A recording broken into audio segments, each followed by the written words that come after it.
Junior NTR నటించినటువంటి దేవరా చిత్రానికి సంబంధించి ఆ ప్రీ రిలీజ్కి నోవాటెల్ హోటల్లో వేదికగా అక్కడైతే మాత్రం అభిమానుల తాకిడి ఎక్కువ అవడంతో ఈ ప్రీ రిలీజ్ని అయితే మాత్రం రద్దు చేయడం జరిగింది. మొత్తానికి అభిమానులు ఎక్కువగా రావడం, అక్కడ ఫర్నిచర్ని ధ్వంసం చేయడం, అద్దాలు పగలగొట్టడం, ఈ నేపథ్యంలో హోటల్ సిబ్బంది అయితే మాత్రం ఇక ప్రీ రిలీజ్ అయితే మాత్రం ఫంక్షన్ నిర్వహించలేమని చెప్పేసి చెప్పడంతో ఇక జూనియర్ ఎన్టీఆర్ అభిమానులు అయితే మాత్రం నిరాశకి లోనయ్యారు. మొత్తానికి ఈ అంశంపై అయితే మాత్రం జూనియర్ ఎన్టీఆర్ కూడా కొంచెం నాకు బాధగానే ఉంది, ఈ అభిమానుల కన్నా కూడా నాకే ఎక్కువగా బాధగా ఉంది.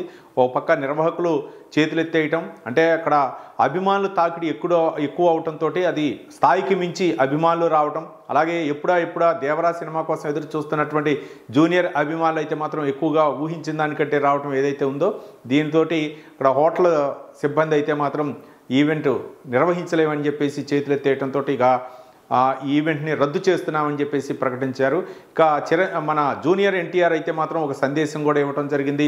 ఇది మీ అందరికన్నా కూడా నన్నే ఎక్కువగా బాధించింది, కాబట్టి ఏది ఏమైనా సరే ఈ నెల 27న సినిమా విడుదల సందర్భంగా అందరం కూడా థియేటర్లో చూద్దాం, అభిమానులందరూ కూడా దీన్ని గమనించాలా, నాకే ఎక్కువగా బాధగా ఉందని చెప్పేసి జూనియర్ ఎన్టీఆర్ కూడా ఒక మెసేజ్ అయితే పంపడం జరిగింది. మొత్తానికి జాన్వికా కపూర్, తారక్ ఇద్దరు కూడా జంటగా నటిస్తున్నటువంటి ఈ సినిమా కొరటాల శివ దర్శకత్వంలో అయితే మాత్రం ఈ సినిమా తెరకెక్కింది. మొత్తానికి అభిమానులు అవ్వచ్చు, లేకపోతే మిగిలినటువంటి తెలుగు సినీ పరిశ్రమకు సంబంధించినటువంటి చాలామంది కూడా ఎదురు చూస్తున్నటువంటి దేవరా సినిమా కోసం అయితే మాత్రం చాలామంది భారీగానే ఆశలు పెట్టుకున్నారు.